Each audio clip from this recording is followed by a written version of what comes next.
அன்புகளே, இந்த நாளில் உங்களை சந்திப்பதில் உள்ளபடியே கர்த்தரை துதிக்கிறேன், கர்த்தரை ஸ்தோத்திரிக்கிறேன். இந்த நாளுக்காக கர்த்தரை மகிமைப்படுத்துகிறேன். இந்த நாள் தியானத்திற்கென்று கடந்த நாட்களுடைய தொடர்ச்சியை தியானிப்போம். ஆனால் வேறு ஒரு தலைப்பில், அதில் எழுதியிருக்கக்கூடிய இன்னொரு தலைப்பில் நாம் தியானிப்போம்.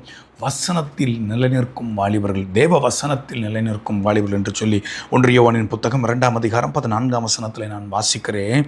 வாலிபரே, நீங்கள் பலவான்களாக இருக்கிறதினாலும் தேவ வசனம் உங்களில் நிலைத்திருக்கிறதினாலும் நீங்கள் பொல்லாங்கனை ஜெயித்ததினாலும் உங்களுக்கு எழுதுகிறேன். 1 யோவானில் யோவான் இந்த சபைக்கு கடிதமாக எழுதுகிறார். வாலிபர்களுக்கு குறிப்பாக எழுதும்போது பலவான்கள் என்று சொல்லி வாலிபர்களை அறிமுகப்படுத்துகிறார்.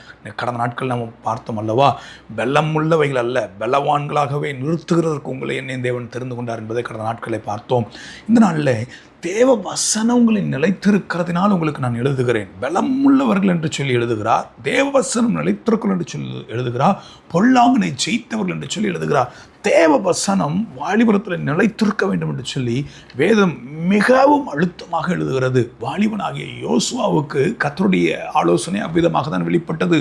வாலிபனாகிய ஒவ்வொருவரும் சுத்தவான், அது தானியேலா இருக்கட்டும், யோசுவாவாக இருக்கட்டும், யோசேப்பாக இருக்கட்டும், மோசையாக இருக்கட்டும், எல்லாருக்கும் கர்த்தர் தம்முடைய வசனத்துக்கு நேராகவே, அது வாலிபர்களோ பெரியவர்களோ தேவ ஆவியை பெற்ற ஒவ்வொருவரையும் வசனத்துக்கு நேராகவே நடத்தினார் என்பதில் எந்த ஒரு ஐயமும் இல்லை, மாற்று கருத்தும் இல்லை.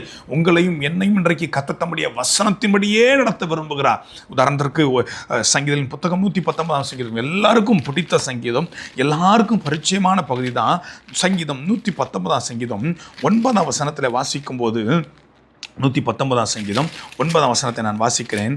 வாலிபன் தன் வழியை எதினால் சுத்தம் பண்ணுவான்? உமது வசனத்தின்படி தன்னை காத்து கொள்கிறதினால்தானே. வாலிபன் தன் வழியை எதினால் சுத்தம் பண்ணுவான்? ஜெயமுள்ள ஜீவிதம் ஜீவிக்க வேண்டுமென்றால் வசனத்தின்படி தன்னை காத்து கொள்ள வேண்டும் என்று பரிசுத்தவான்கள் பழைய ஏற்பாட்டில் எழுதி வைத்திருக்கிறார்கள், புதிய ஏற்பாட்டிலும் சொல்லுகிறார்கள். பவுல் எபேசு சபைக்கு எழுதும்போது எபேசியர் 6ஆம் அதிகாரம் 14ஆம் வசனத்தை நான் வாசிக்கிறேன். சத்தியம் என்னும் கச்சையை உங்கள் அறையில் கட்டினவர்களாக நீங்கள் நில்லுங்க. தேவனுடைய சர்வாயுத வர்க்கத்தை தரித்து கொண்டவர்களாக நீங்கள் நிற்க வேண்டும் என்றால் அந்த சர்வாயுத வர்க்கத்தில் ஒன்று சத்தியம் என்னும் கச்சை என்பதை நீங்கள் நான் மறந்துடக்கூடாது. 6ஆம் அதிகாரம் 17ஆம் வசனத்தை வாசிக்கிறேன். தேவ வசனமாகிய ஆவியின் பட்டயத்தையும் எடுத்துக்கொள்ளுங்கள். பட்டயத்தையும் எடுத்துக்கொள்ளுங்க.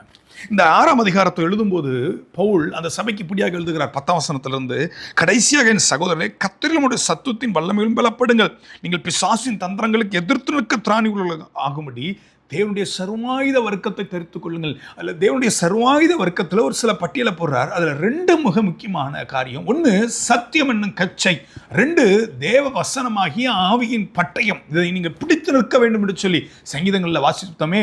வாலிபன் தன் வழியை எதினால் சுத்தம் பண்ணுவான்? உமது வசனத்தின்படி தன்னை காத்து கொள்ளுகிறதினாலே.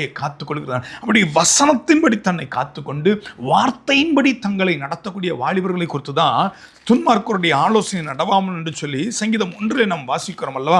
எல்லாருக்கும் பரிச்சயமான ஒரு சங்கீதம் தான், ரொம்ப பிடித்த ஒரு சங்கீதம்.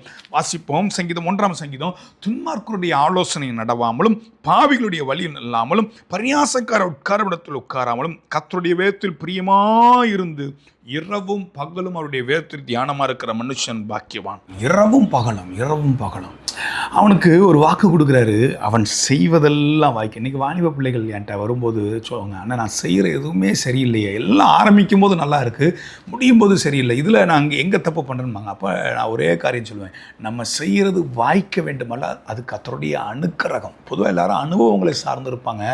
இதில் எனக்கு அனுபவம் இருக்குது, அதனால நான் இதை இப்படி செஞ்சிருவேன், அது நல்லது, அது ஒரு புறம் அது அவர்களுடைய அனுபவங்களாக இருந்தாலும். ஆனால் வேதத்தின் அடிப்படையில் அனுபவங்கள் என்னதான் இருந்தாலும் கர்த்தருடைய அனுக்கிரகம் அதில் வெளிப்பட வேண்டும், கர்த்தருடைய தயவு வெளிப்பட வேண்டும், கர்த்தருடைய அனுகூலம் வெளிப்பட வேண்டும் சொல்லி. ஒருவேளை நீங்கள் வாலிபர்களாக இருந்து படிக்கலாம், வாலிபர்களாக இருந்து வேலைக்கு போகலாம், நீங்கள் வாலிபர்களாக இருந்து சில தொழில்களை செய்யலாம், வாலிபர்களாக இருந்து ஊழியம் செய்யலாம். ஆனால் செய்வதெல்லாம் வாய்க்க வேண்டும் என்றால் ஒன்று நல்லா புரிந்து கொள்ளுங்க, இரவும் பகலும் கர்த்தருடைய வசனத்தில் தியானமாக இருக்க வேண்டுமா?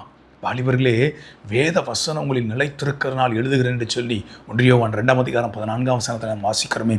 வேத வசனம் நமக்குள் நிலைத்திருக்கிறதா? கர்த்தருடைய வாக்கு நமக்குள் நிலைத்திருக்கிறா? ஒருவன் என்னில் அன்பாக இருந்தால் என் வார்த்தைகளை கை கொள்ளுவான் என்று சொல்லி வேதத்தில் வாசிக்கிறோம். வாலிபர்கள் தான் மற்றவர்களைப் போல வாழுகிறோமா? இல்லை இயேசுவுக்கு பிரியமான வாழ்க்கைக்கு முக்கியத்துவம் கொடுக்குறோமா? இன்றைக்கு பொதுவாக ரசிக்கப்பட்ட எல்லா வாலிபர்களையும் கேட்டிங்கன்னா பாட்டுக்கு முக்கியத்துவம் கொடுப்பாங்க. ஆராதனைக்கு முக்கியத்துவம் கொடுப்பாங்க. கவர்ச்சியாய் அவர்கள் தேவனை ஆராதிப்பதற்கு, என்ன சொல்ல, பொருளாதாரங்களுக்கு, அவர்கள் ஆடம்பரமாய் கர்த்தரை ஆராதிப்பதற்கு முக்கியத்துவம் கொடுப்பாங்க. ஆனால் நம்மள எத்தனை பேர் வாலிபர்கள், நம்மள இருக்கக்கூடிய வாலிபர்களை நான் பார்த்து கேட்கிறேன், நம்மள எத்தனை பேர் வசனத்திலே வளருவதற்கு நாம் முக்கியத்துவம் கொடுக்கிறோம்? வேதத்தில் வாசிக்கிறோம், சத்தியத்தை நீ வாங்கு என்று சொல்லி வேதத்திலே வாசிக்கிறோம். தேவ பிள்ளைகளே, சத்தியத்திலே நாம் எவ்வளவு பிரியப்படுகிறோம், ஆராதனையில் பிரியப்படுகிறோம், ஆர்ப்பாட்டத்திலே பிரியப்படுகிறோம், கலிகூறுதலில் பிரியப்படுகிறோம், எத்தனையோ உலக வழக்கங்களுக்கு நம்ம பிரியப்படுகிறோம். ரட்சிக்கப்பட்ட பிள்ளைகளும் இப்படிப்பட்ட காரியங்களை ரொம்ப முக்கியத்துவப்படுத்துகிறாங்க. நான் எச்சரிப்போடு சொல்லுகிறேன், வசனம் இல்லாமல் நீங்கள் ஆராதிப்பது வீண். வார்த்தையின்படி ஆராதித்தவர்களை தான் வேதம் சொல்லுகிறது அவர்களை பெரிய விடுதலையின் பாதையில கர்த்தர் நடத்தினார். அதில் நீங்கள் வேதத்தில் எந்த யாரை வேணாலும் நீங்கள் உதாரணம் எடுக்கலாம். எல்லாரும் வார்த்தையிலே நிலை நின்று ஆராதித்தார்கள். அது பழைய ஏற்பாட்டு பரிசுத்தவான்களாக இருக்கலாம், புதிய ஏற்பாட்டு பரிசுத்தவான்களாக இருக்கலாம். வார்த்தையிலே நிலை நின்று கர்த்தரை தொழுது கொண்டார்கள். இன்னைக்கு வேத வசனத்தினாலே நாம் நிரப்பப்படுகிற அனுபவம். பாட்டுக்கோ, என்ன சொல்ல, மியூசிக்குக்கோ, மற்ற காரியங்களுக்கோ, ஆடம்பர காரியங்களுக்கோ முக்கியத்துவம் கொடுக்கறத விட வசனத்துக்கு அதிக முக்கியத்துவம் கொடுக்குறோமா? வாலிபர்களே, தேவ வசனம் உங்களுக்கு நிலைத்திருக்கிறதினால் உங்களுக்கு எழுதுகிறேன். இடத்துல எங்கேயும் சொல்லப்படாத வார்த்தை. உங்களுக்கு இது பல காரியங்கள் அது தெரியும், இது தெரியும், அதனால் நான் உங்களுக்கு எழுதுகிறேன்றது இல்லை. வேத வசனம் உங்களுக்கு நிலைத்திருக்கிறது. வசனத்தின்படி நின்றுக்கிற அனுபவம் நமக்கு இருக்கிறதா? அப்போ செய்வதெல்லாம் வாய்க்கும், செய்வதெல்லாம் வாய்க்கும், செய்வதெல்லாம் வாய்க்கும். உசியா ராஜாவை குறித்து வாசிக்கும்போது சிறு வயது தான். 2 நாளாகமத்திலே அவனை குறித்து 26ஆம் அதிகாரத்தில் வாசிக்கிறோம். 4-5 வசனத்தை நான் வாசிக்கிறேன். அவன் தன் தகப்பனாகிய அமட்சியா செய்தபடியெல்லாம் கர்த்தரின் பார்வைக்கு செம்மையானதை செய்து தேவனுடைய தரிசனங்களில் புத்திமானாயிருந்த சகரியாவின் நாட்களிலே தேவனை தேட மனதிறங்கியிருந்தான். அவன் கர்த்தரை தேடின நாட்களில் தேவன் அவன் காரியங்களை வாய்க்க செய்தார். சின்ன பையன் உசியா. அவன் அரியணையிலே ஏறும்போது மிகவும் சிறிய வயதாக இருந்தான் அந்த உசியா. அவனை குறித்து வயது சொல்லுகிறது 16 வயதான உசியான் என்று சொல்லி முதல் வசனத்தில் வாசிக்கிறோம். அவனை குறித்து இன்னும் 15ஆம் வசனத்தினுடைய பிற்பகுதியை வாசிக்கும்போது அப்படியே அவன் கீர்த்தி வெகு தூரம் பரம்பிற்று. அவன் பலப்படும் மட்டும் அவனுக்கு அனுகூலமாய் உண்டாயிற்று. ஆச்சரியமாய் அவனுக்கு அனுகூலமாக உண்டாயிடுச்சு. நீங்கள் செய்கிறதெல்லாம் வாய்க்க வேண்டும், நீங்கள் செய்கிறதெல்லாம் சித்திக்க வேண்டும் என்றால் கர்த்தருக்கு பயந்து வசனத்துக்கு கீழ்ப்படிங்க. வசனத்துக்கு, வார்த்தைக்கு முக்கியத்துவம் கொடுங்க. இடத்துல எங்கேயும் மற்ற எந்த காரியங்களையும் பெரிதாக பேசலை. தேவ வசனம் நிலைத்திருக்கிறதுனால் உங்களுக்கு எழுதுகிறேன். வாலிபரே, நான் வாலிப வயசு, இதெல்லாம் அனுபவிக்கக்கூடாதா? இதெல்லாம் அனுபவிக்கக்கூடாதா?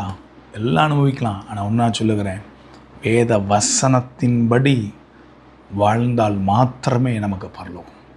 எந்த ஊழியம் பண்ணலாம், எப்படினாலும் இருக்கலாம், ஆண்டவரை ஏமாற்ற முடியாது. மனுஷ முகத்தை பார்க்குறான், கர்த்தர் இருதயத்தை பார்க்குறா. வேத வசனத்தின்படி வாழ ஒப்பு கொடுப்போம். வாலிபரே, தேவ வசனம் உங்களை நிலைத்திருக்கிறதுனால உங்களுக்கு எழுதுகிறேன். கண்களை முடிச்சு பிடிப்போமா? தகப்பனே, நன்றியோடு கூட துதிக்கிறோம், நாங்கள் ஸ்தோத்திரிக்கிறோம்.